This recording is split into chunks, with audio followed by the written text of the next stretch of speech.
जीवन बीतता है बूंद बूंद, रिक्त होता है रोज।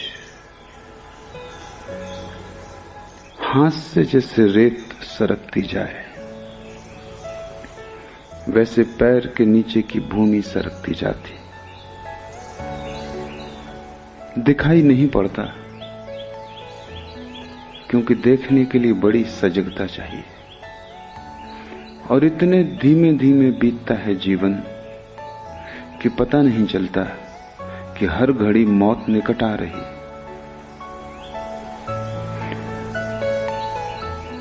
जब भी कोई मरता है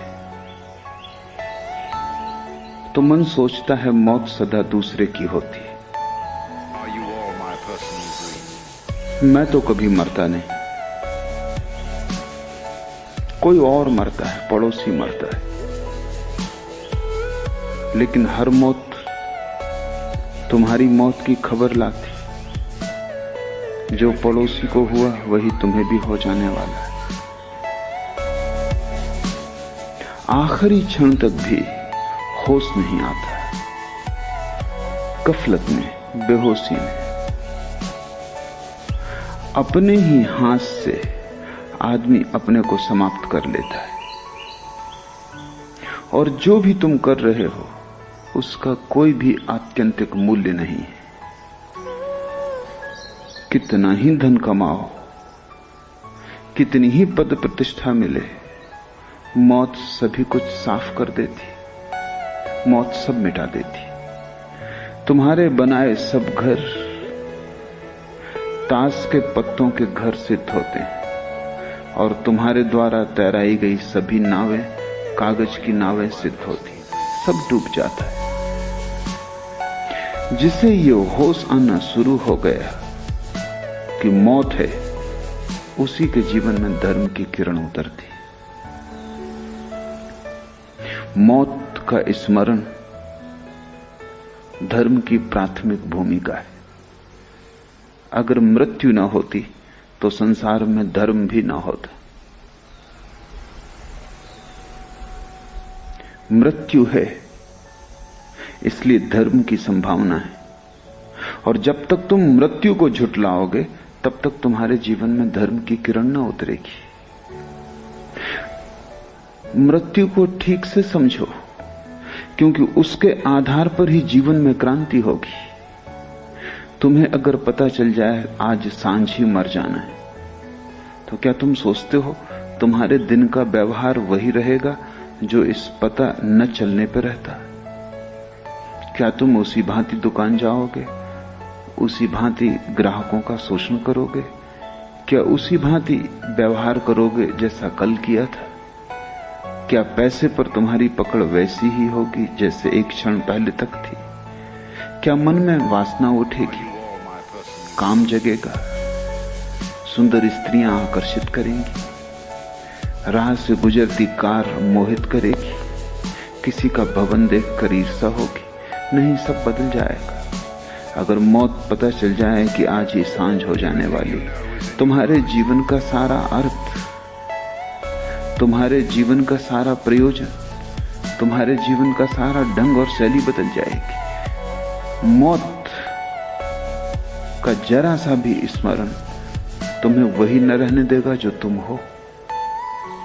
और तुम जो हो बिल्कुल गलत हो, क्योंकि सिवाय दुख के और तुम्हारे होने से कुछ भी फल नहीं आता। फल लगते हैं निश्चित, केवल दुख के लगते हैं। फल लगते हैं निश्चित, तुम्हारी आशाओं के अनुकूल नहीं, न तुम्हारे स्वप्नों के अनुसार। फल लगते हैं तुम्हारी आशाओं के विपरीत, तुम्हारे सपनों से बिल्कुल उल्टे। जीवन के अंत में सिर्फ राख छूट जाती है हाथ में, और एक विषाद और एक गहन पीड़ा के एक और अवसर खो गया। इसलिए तो मरते वक्त लोग इतने दुखी और पीड़ित मरते हैं। अन्यथा अगर जीवन की चरितार्थता उपलब्ध हुई हो और जीवन की धन्यता को जाना हो और जीवन एक गीत बन गया हो, जिसे कबीर कहते हैं सुमरन बन गया हो, एक याददाश्त कि मैं कौन हूं, तो मृत्यु तो एक महोत्सव हो जाएगी, क्योंकि वो तो सारे जीवन की परिपूर्णता है, वो तो सारे जीवन का निचोड़ सार है। तब मृत्यु मृत्यु न होगी, महाजीवन में प्रवेश हो जाएगी। जो जान के जीता है उसकी मृत्यु समाधि हो जाती है, जो अनजान जीता है उसका जीवन भी मृत्युवत है।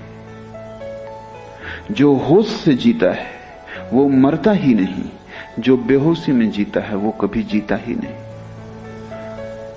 उसका जीवन एक प्रवंचना है।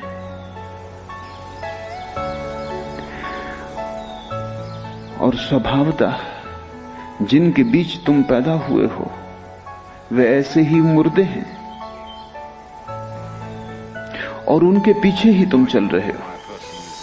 कबीर कहते हैं, पीछे लागा जाई था लोक वेद के साथ, लोगों के पीछे चला जा रहा था। जहां लोग जा रहे थे वहीं मैं चला जा रहा था, उनका अनुसरण कर रहा था। इस बात को बिना सोचे कि वे उतने ही अंधे हैं जितना मैं हूं, बिना ये सोचे कि इस सारी भीड़ का क्या अंत होता है, आदमी भीड़ के साथ चलता है। बड़े गहरे कारण हैं, वो समझ लेने जरूरी है। समाज व्यक्ति का शत्रु है। समाज तुम्हें भेड़ों की भांति चाहता है, व्यक्तियों की भांति नहीं, क्योंकि व्यक्ति के साथ ही बगावत का स्वर शुरू हो जाता है। व्यक्ति के साथ ही होश, और जैसे ही होश की पहली किरण उतरी कि व्यक्ति अपने मार्ग को खोजने में लग जाता है, फिर वो भीड़ के पीछे नहीं चलता। कितना ही सुंदर राजपथ हो, कितना ही साफ सुथरा हो, कंटकाकीर्ण ना हो, फिर भी वो भीड़ की पीठ के साथ नहीं चलता, वो अपना रास्ता बनाना शुरू करता है। होश जैसे ही आया कि तुम समाज से टूट जाते हो, तुम पहली दफा स्वयं होते हो, और स्वयं होने में बगावत है, विद्रोह है, क्रांति। इसलिए कोई समाज बर्दाश्त नहीं करता व्यक्ति को। जन्म की पहली क्षण से लेकर मृत्यु की आखिरी घड़ी तक समाज व्यक्ति को नष्ट करने की कोशिश करता है, दबाता है, हर तरह से तुम्हें तोड़ता है। तुम कहीं आत्मवान न हो जाओ, क्योंकि तुम अगर आत्मवान हुए तो समाज का नियंत्रण तुम पर न हो सकेगा। अब तक किसी आत्मवान व्यक्ति पर समाज नियंत्रण नहीं कर सका, सिर्फ मुर्दों को काबू में रख सकता है। जिंदा व्यक्ति एक आग है, उसे हाथ में बांध के रखना आसान नहीं, उसके ऊपर कोई बंधन नहीं हो सकते। तुम जिंदा व्यक्ति को कारागृह में डाल सकते हो, लेकिन कैदी नहीं बना सकते। तुम जंजीरें पहना सकते हो, लेकिन तुम उसकी स्वतंत्रता नहीं छीन सकते। उसकी स्वतंत्रता आंतरिक है, वो उसकी स्वतंत्रता है। इसलिए सभी समाज बिना किसी अपवाद के, चाहे वे पूंजीवादी हों, चाहे समाजवादी हों, चाहे साम्यवादी हों, सभी समाज व्यक्ति के दुश्मन हैं। और समाज में होने वाली कोई भी क्रांति वास्तविक क्रांति नहीं है, धोखा है। चाहे फ्रांस में हो, चाहे रूस में, चाहे चीन में, सभी क्रांतियां धोखे हैं। क्योंकि क्रांति कुछ भी करती नहीं, समाज के एक ढांचे को दूसरे ढांचे से बदल देती है। एक गुलामी की जगह दूसरी गुलामी आ जाती है, और स्वभावतः दूसरी गुलामी पहली गुलामी से अक्सर ज्यादा ताकतवर सिद्ध होती, क्योंकि नई होती। पुरानी गुलामी जरा जीर्ण हो गई होती, उसमें से छेद होते हैं निकलने के बाहर, उसकी दीवारें गिर गई होती हैं, उसके द्वार दरवाजे कमजोर हो गए होते हैं, उसके पहरेदार शिथिल हो गए होते हैं, कारागृह का मालिक आश्वस्त हो गया होता है कि सब ठीक चल रहा है, सो जाता है। नई गुलामी पुरानी गुलामी से हमेशा ज्यादा मजबूत होती, क्योंकि कारागृह नए बनते हैं, द्वार दरवाजे मजबूत बनते हैं। और नए समाज की व्यवस्था जानती है कि जिस तरह हमने पुरानी व्यवस्था को तोड़ दिया, कोई दूसरी बगावत इस व्यवस्था को न तोड़ दे। इसलिए नई व्यवस्था पुरानी से ज्यादा कुशल होती। जार के जमाने में रूस में जितनी आजादी थी उतनी स्टालिन के जमाने में न रही, और चांगकाई शेक के साथ चीन में जितनी स्वतंत्रता थी उतनी माओ के साथ न रही। गर्दन और कस जाती, क्योंकि क्रांति असली क्रांति से बचाव करने की व्यवस्था है। असली क्रांति सिर्फ एक है कि व्यक्ति समाज से मुक्त हो जाए। मुक्त होने का यह अर्थ नहीं है कि समाज में नियम है कि रास्ते पर बीच में मत चलो तो वो बीच में चलने लगे। वो तो मूढ़ता होगी, मुक्ति ना होगी। मुक्त हो जाने का अर्थ स्वच्छंदता नहीं है, क्योंकि जो स्वच्छंद होगा वो समझा ही नहीं। स्वच्छंदता तो गुलामी की ही उल्टी तस्वीर है। स्वतंत्रता न तो स्वच्छंदता है और न गुलामी, वो दोनों के मध्य में एक परम जागरण है। वैसा व्यक्ति समाज का दुश्मन नहीं होता, पर वैसा व्यक्ति समाज की छाया भी नहीं होता। जहां तक समाज की गौण व्यवस्था का संबंध है वो हमेशा राजी होता है, क्योंकि उसका कोई मूल्य ही नहीं है। रास्ते पर नियम है भारत में कि बाएं चलो, अमेरिका में कि दाएं चलो, क्या फर्क पड़ता है? चाहे दाएं चलो चाहे बाएं चलो, एक बात तय है कि सभी लोग एक ही तरफ चलें ताकि रास्ते पर सुविधा रहे। बाएं चलने से भी काम चल जाता है, दाएं चलने से भी काम चल जाता है, लेकिन सभी लोग बाएं दाएं इकट्ठा चलने लगे तो काम ना चलेगा, तो अड़चन होगी। ये गौण नियम है, ये कोई शाश्वत नियम नहीं है, और न इनमें कोई नीति है, और न कोई इनमें परमात्मा का हाथ है, हस्ताक्षर है। समाज की सुविधा है। स्वतंत्र व्यक्ति समाज की सुविधा में बाधा नहीं डालता, सहयोगी होता है, लेकिन समाज की सुविधा के लिए अपनी आत्मा को खोने को राजी नहीं होता। जहां तक बाएं दाएं चलने का सवाल है बिल्कुल राजी होता है, लेकिन जहां समाज आग्रह करता है कि तुम अपनी आत्मा ही खो दो, वहां वो उस आग्रह को ठुकरा देता है। लेकिन समाज को उससे कोई बाधा भी नहीं आती, क्योंकि आत्मा कोई रास्ते का ट्रैफिक नहीं है। वहां तुम बिल्कुल अकेले हो, वहां दूसरा है ही नहीं, इसलिए वहां समाज के नियमन की कोई भी जरूरत नहीं। लेकिन समाज को खतरा है। खतरा यह है कि आत्मवान व्यक्ति दबाया नहीं जा सकता, आत्मवान व्यक्ति झुकाया नहीं जा सकता, और आत्मवान व्यक्ति संक्रामक होता है, जो और भी बड़ा खतरा है। क्योंकि जैसे ही कोई व्यक्ति आत्मवान होता है, उसके आसपास हवा फैलने लगती है आत्मवत्ता की, भगवत्ता की। दूसरे लोग भी आत्मवान होने लगते हैं, और अगर बहुत लोग रास्ते को छोड़कर अपने रास्ते और पगडंडियां खोजने लगे, तो वो जो राजपथ का बल है वो टूट जाता है, समाज निर्बल हो जाता है। क्योंकि आत्मवान व्यक्ति मौलिक रूप से अराजक होता है, स्वच्छंद नहीं, लेकिन वो कोई शासन पसंद नहीं करता। इसलिए तो कबीर कहते हैं कि जब अब मैं हरि ही हो गया तो किसके सामने सिर झुकाना। आत्मवान व्यक्ति एक दिन पाता है कि वो स्वयं परमात्मा है। अब कैसे सिर झुकाना, कहां झुकाना, क्यों झुकाना? इसलिए नहीं कि वो कोई अहंकारी है, नहीं। आत्मवान तो होता ही तब है जब अहंकार खो जाता है। नहीं, लेकिन अब कुछ बचा ही नहीं जहां सिर झुकाना। सिर झुकाने वाला भी नहीं बचा, सिर भी नहीं बचा, सब खो ही गया है। तो न तो राज्य पसंद करता है आत्मवान व्यक्ति को, न तुम्हारे तथाकथित धर्म पसंद करते हैं आत्मवान व्यक्ति को, क्योंकि मंदिर मस्जिद वो छोड़ देगा। कहां सिर पटकना? आदमी की बनाई हुई मूर्तियों के सामने सिर पटकने से होगा भी क्या? वो गुलामी के जाल है जो समाज ने सब तरफ फैला रखे हैं। कारागृह भी उसी का कारागृह है, और जिसे तुम मंदिर कहते हो वो भी उसी का कारागृह है। जिसको तुम पुलिस का आदमी कहते हो वो भी समाज का नौकर है, और जिसको तुम पुजारी पुरोहित कहते हो वो भी समाज का उतना ही नौकर। वो दोनों ही पुलिस वाले हैं।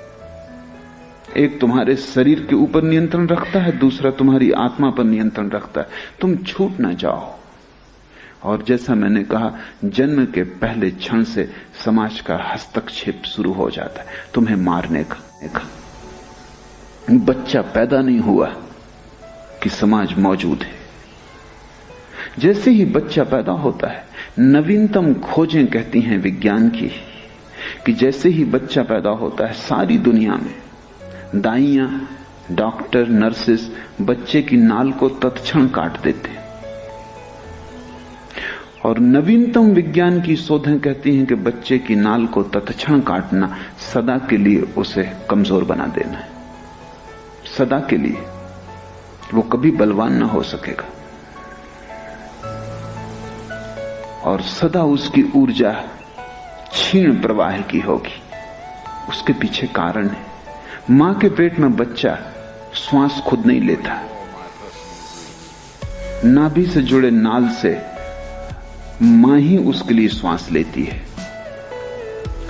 मां की श्वास पर ही बच्चा जीता है। बच्चे का हृदय धड़कता है, लेकिन बच्चा स्वयं श्वास नहीं लेता।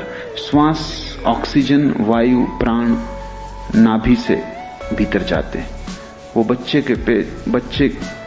की व्यवस्था है मां के पेट में कि वो मां का एक अंग है, मां का अंग होकर जीता है।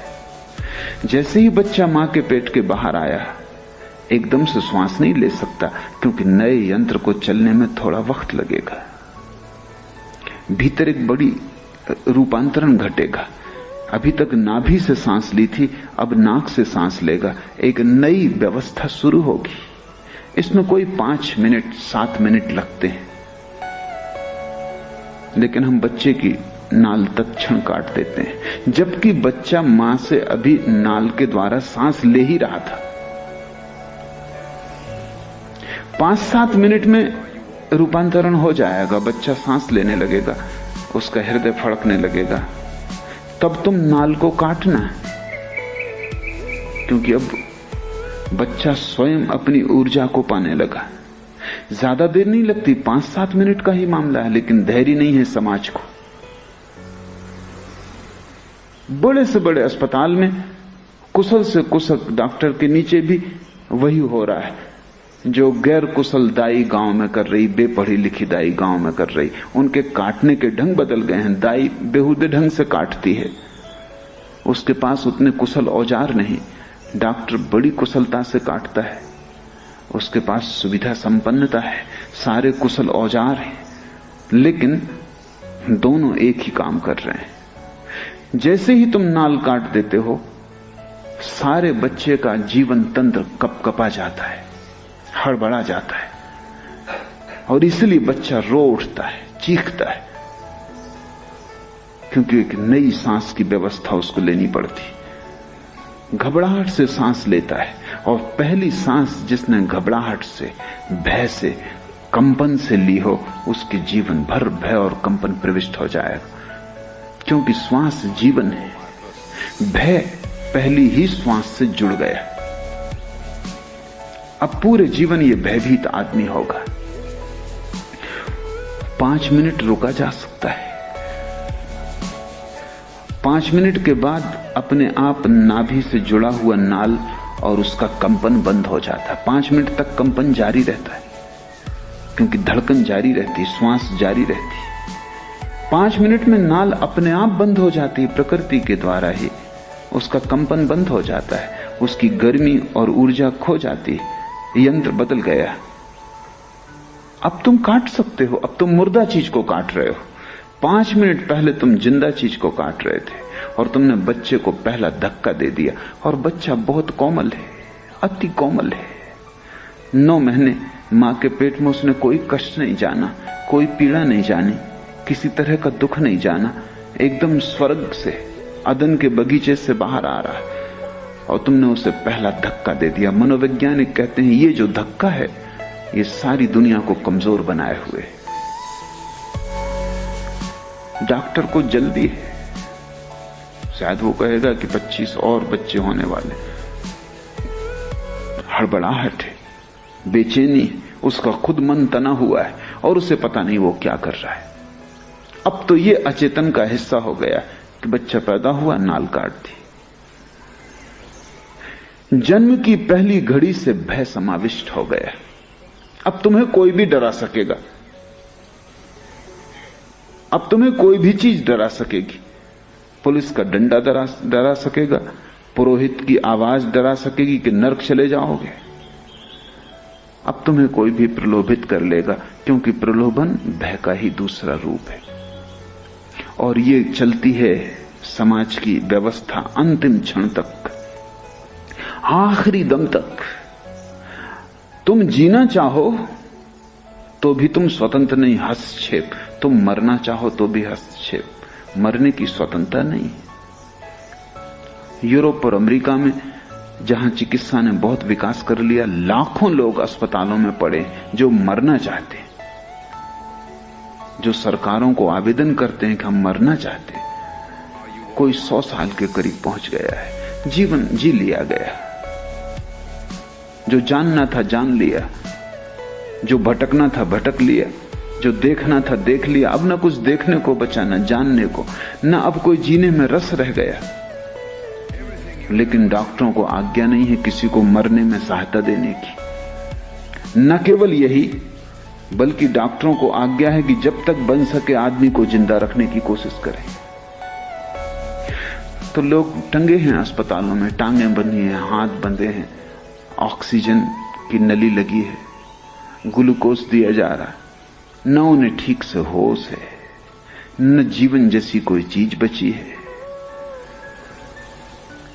वो मरना चाहते हैं क्योंकि ये पीड़ा है अब। लेकिन मरने की किसी दुनिया के कानून में आज्ञा नहीं है। मरने की भी तुम्हें आजादी नहीं।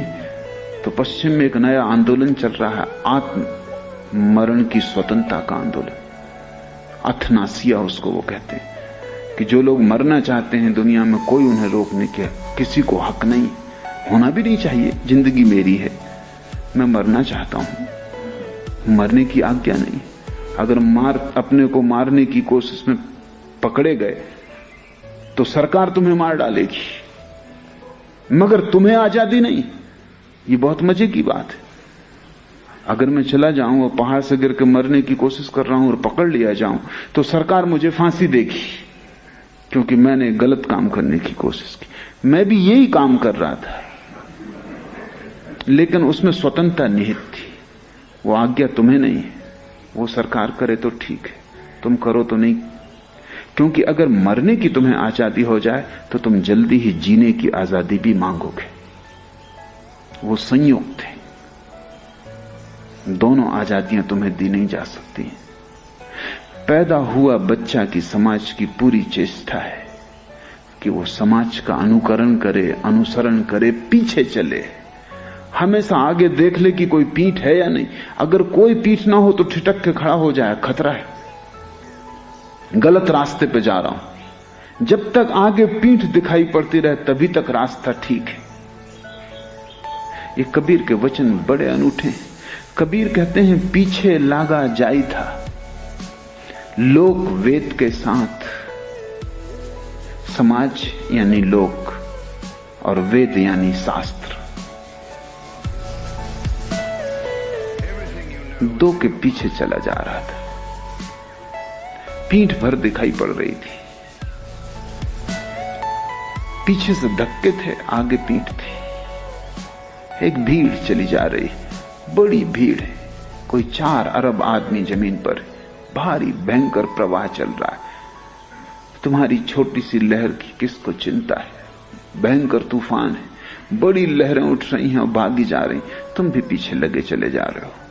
सोचते हो कि जब तक पीठ दिखाई पड़ती है सब ठीक ही होगा। मैंने सुना है कि मुल्ला नसरुद्दीन एक रात ज्यादा पी के मधुशाला से निकला। ठीक ठीक दिखाई नहीं पड़ रहा था कहां जाए। बामुश्किल तो मधुशाला के नौकरों ने उसे अपनी कार तक पहुंचाया। बामुश्किल आधा घंटे मेहनत करके किसी तरह उसने चाबी कार में लगाई। फिर किसी तरह गाड़ी को पुरानी आदतवश चला भी लिया, लेकिन तब सवाल उठा कि जाना कहां है, घर कहां है, ये गांव कौन सा है। बड़े दार्शनिक सवाल उठने लगे। तब एक ही उपाय था कि किसी के पीछे हो लो। तो कोई उपाय नहीं, जाना कहां है, आ कहां से रहे हैं, कौन है, कहां घर है, यही तो चिंता है सारे मनुष्यों की। सीधा सुगम उपाय है, किसी के पीछे हो लो। एक कार के पीछे हो लिया, प्रसन्न था, अब सब ठीक है, कहीं जा रहे हैं। और न केवल धीमी गति से जा रहे हैं, बड़ी तेज गति से जा रहे हैं। चित्त प्रसन्न था, और क्या चाहिए, गति चाहिए, जरूर पहुंच जाएंगे क्योंकि इतनी तेज गति से जा रहे हैं। और जो होना था वो हुआ। आखिर में जाके वो उस कार से टकरा गया। तो उसने चिल्ला के कहा कि क्या मामला है, इशारा क्यों नहीं दिया कि गाड़ी खड़े करते हो। उस आदमी ने बाहर से निकाल के कहा कि अपने ही गैरेज में। इशारा देने की जरूरत है।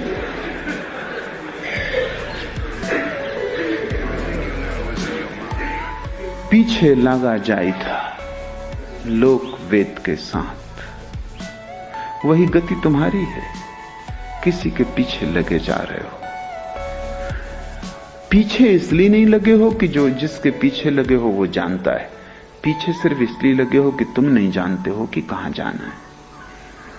और जब तुम नहीं जानते हो तो तुम किसी के भी पीछे लगो, कैसे पहुंच जाओगे। और तुम थोड़ा ये भी तो विचार करो कि वो दूसरा भी किसी के पीछे लगा है। तुम अपनी पिता की मान रहे हो, तुम्हारे पिता उनके पिता की मानते रहे, उनके पिता उनके पिता के मानते रहे।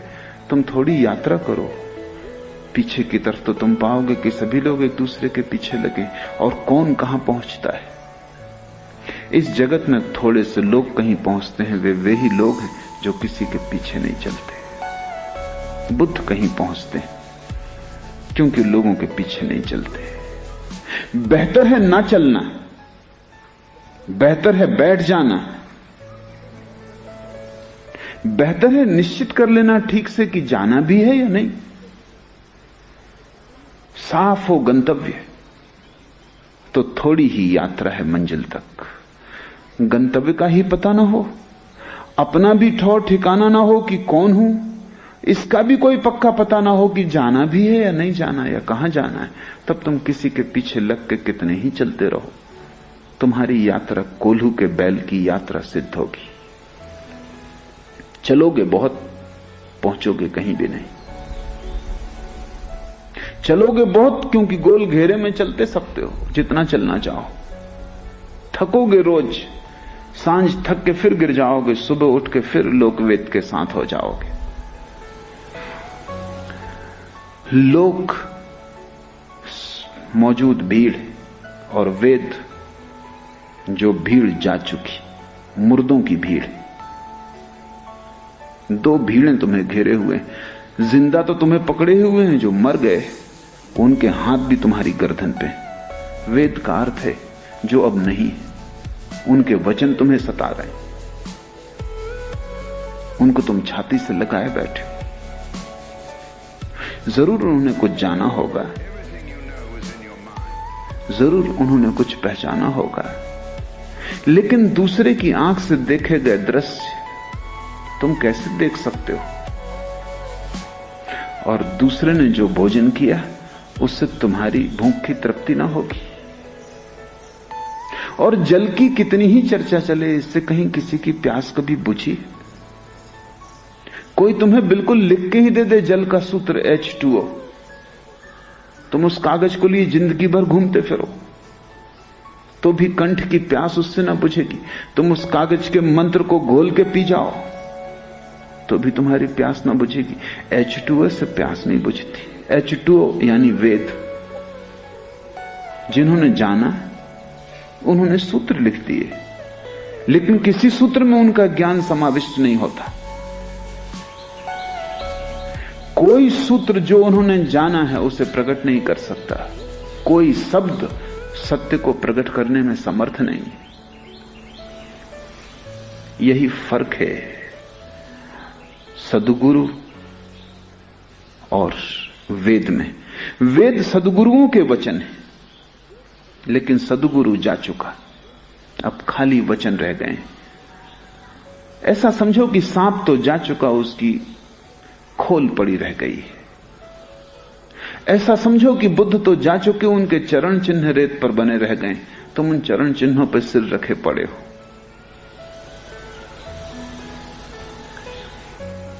जीवित भीड़ से सावधान होना जरूरी है, जो अब नहीं रहे उनकी भीड़ से भी सावधान होना जरूरी है। वस्तुतः जो नहीं रहे उनकी पकड़ और भी गहरी है, क्योंकि वे तुम्हें दिखाई भी नहीं पड़ते। उनसे तुम बचना भी चाहो तो कहां जाओ, वो बाहर नहीं है, वो तुम्हारे भीतर। हिंदू पैदा होते से ही वेद की पूजा में लग जाता है, मुसलमान पैदा होती से कुरान कोई रटन में लग जाता है, जैन पैदा होते से महावीर को कंठस्थ कर लेता है। अब ये जो लकीरें छूट गई हैं जमीन पर,